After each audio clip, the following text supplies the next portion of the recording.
egunako irakasleak, gare erakutsiko izuek, impresora berri honek nola funtzionatzen. Feli, etorri pixkatonea. Lehenengo bideo ingo deuk kopiadorana, bai?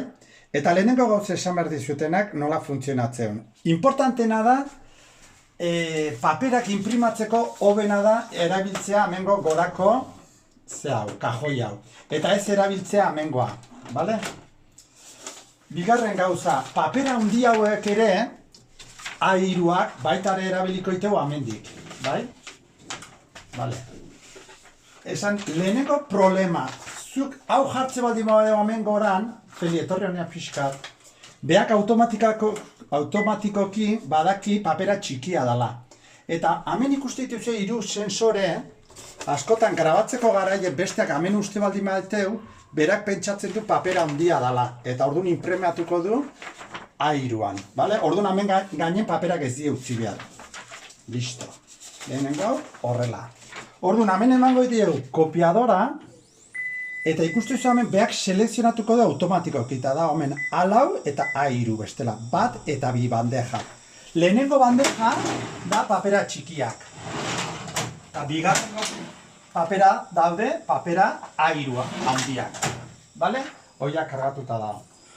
Orduan, bigarrengo gauze, hemen hasiko naiz papera handikin. Hau jartze baldin badeu, beak ja badaki sensorea tapatzen ditulako A3 dela.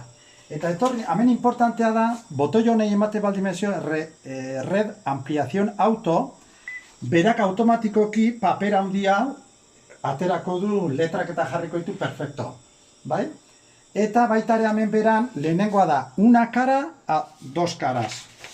Lehenengo botoi hau, honek esan nahi dut, hemen baldin badaude, bi irudi, hauek atako ditula papera baten bi aldetatik. Eta nahi baldin badu bi aldeta ateatzea, eman behar diuk bigarrengo honei. 2 caras a 2 caras. Bale? Eta bestek ez? Listo, paperakin. Eta gero beste gauz bat importantea asko erabiliko deuna. Guk baldin badazko horrelako adibidez, 10 horri edo, jartze baldin badiogu hemen, kopiar, eta Feli, esate baldin badeu, kopiar beak automatikoki hartu du bandeja bat. Bai? Eta gero hemen jarri dieu bi aldeta, bigarrena, eta hemen jartzen duna klasifikar, botoi honei emate baldin badieu, beak ingo ditu 10 fotokopia, eta gero beste 10, eta gero beste 10, eta horrela.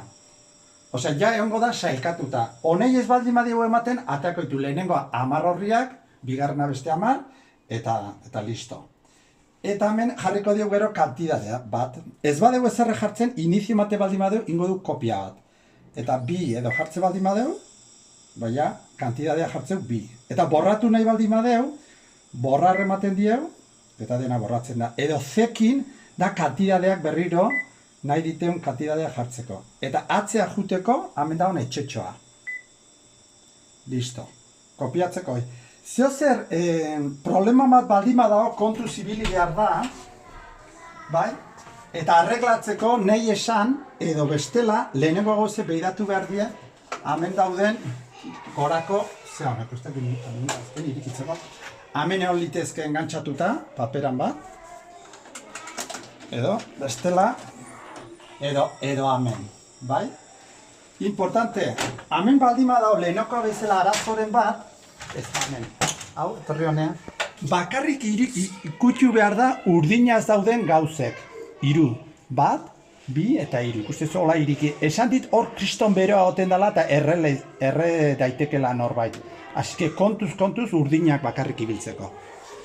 Eta listo. Bueno, eta gero eskanerrana. Eskaneatzeko ere, berdin, sartzen baiteu. 3 papera, emango diogu eskaner, eta hemen eman bertzaio beti eskanerra jartzen duen honei, eskaner. Eta, ja, kopiak bialtzen ditu, nahi ditugunak, 3, eta jungo da orokorrea, leheno bezala jungo dira kopia guzik. Bate baldi badiogu inizio, eta beak hartuko ditu, eta askan hartuko ditu. Eta gero, atzea juteko beti etxea, hemen azaltzen den etxea, ikusten da hemen etxea. Eta listo. Eta besteik ez, bale? Ea, igual, txapa hondik esartu izuet, baina besteik ez. Aio!